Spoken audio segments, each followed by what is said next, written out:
In this video, you will see Kelly and Maria thinking about a calculus problem about antiderivatives. As they work on the problem, consider the obstacles they encounter and think about how you might solve the problem. Find a function with the following derivative. F of x is equal to 2x cubed minus 4 over x squared plus pi. Okay, so I think we just first take the derivative. Sounds good. Okay. So we have 2x to the third, so that becomes 6x squared? Yeah. Okay, so find a function with the following derivative. So I guess we're supposed to go like backwards? Yeah, because if I don't know how to do that. the original was the derivative, then we want to undo it Okay. to get, okay, what did we have first to get this as our derivative? Okay. So maybe if we like added one Added 1. to the coefficient and the exponent. I mean, I don't know if that will work, but we can try it. So we started with 2x to the third, so maybe if we like add one to each and we get 3x to the fourth. Sure. Well, when we take the derivative of that, we get 12x to the third, so that didn't work. No, but you did get you got the exponent that you wanted. That's true. So you did want that exponent, we just don't want that coefficient. Right. So maybe you just ignore the coefficient and add 1 to the exponent. So if we did 2x to the fourth, Yeah, so just change the exponent and leave the coefficient alone so we would get 8x to the third. when you find the derivative. That's still not right.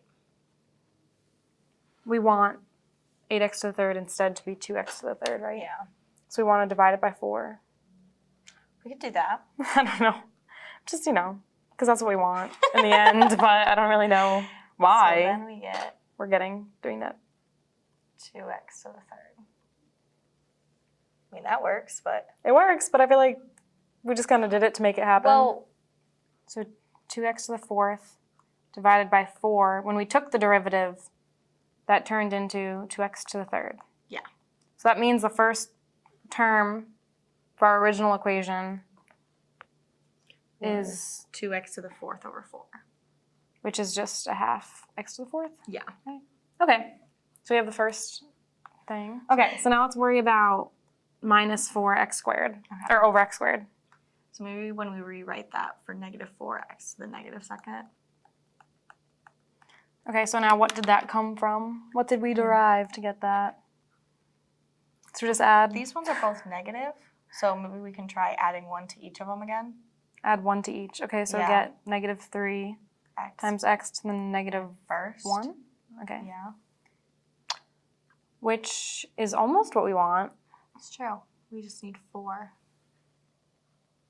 What if we make the negative 3 a negative, or get rid of the negative? Because when you multiply the negative 1 and the exponent by it, Oh, and then just make it a 4. just make it So a if we 4. had 4x to the negative first, 4x to the negative first. Okay, sure. and then if we took the derivative of that, Oh, yeah, you're right. Look at that. You get Perfect. negative 4, x to negative 2. Okay, so the next term is,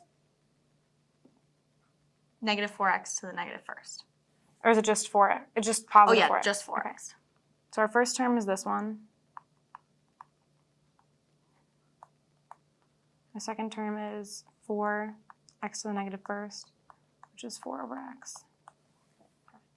Should we just add a 1 to the exponent, pop an x next to it? Yeah.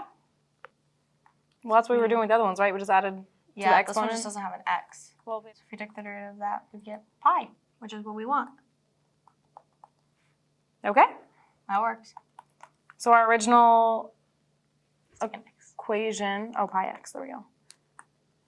So this derivative should have come from 1/2 x to the fourth plus 4 over x plus pi x.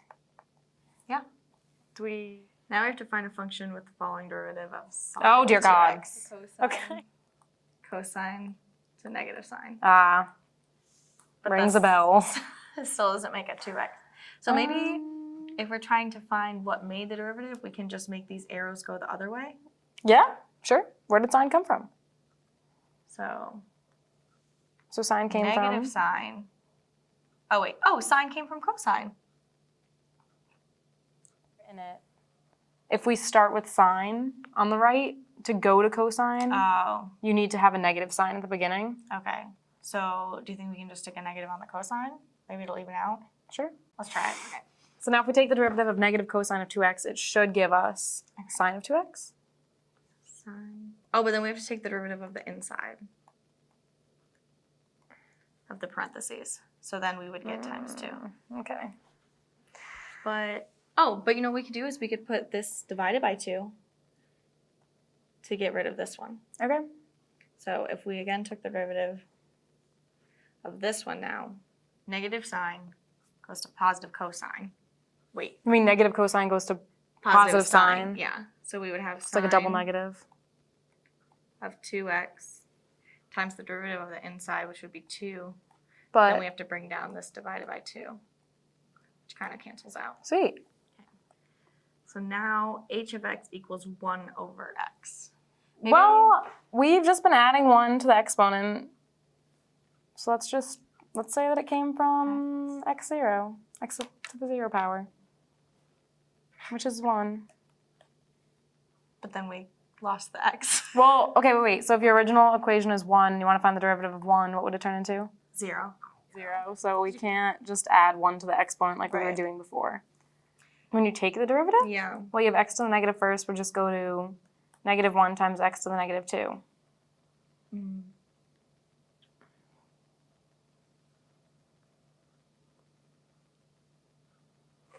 But how do we get a derivative of x to the negative 1?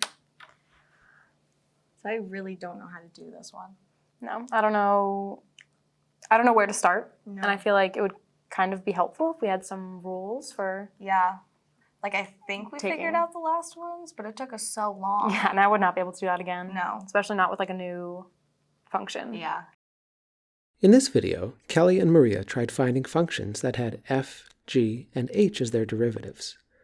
After some struggle, they guessed for f and g but were stumped about h. We'll explore how to find these functions in upcoming videos.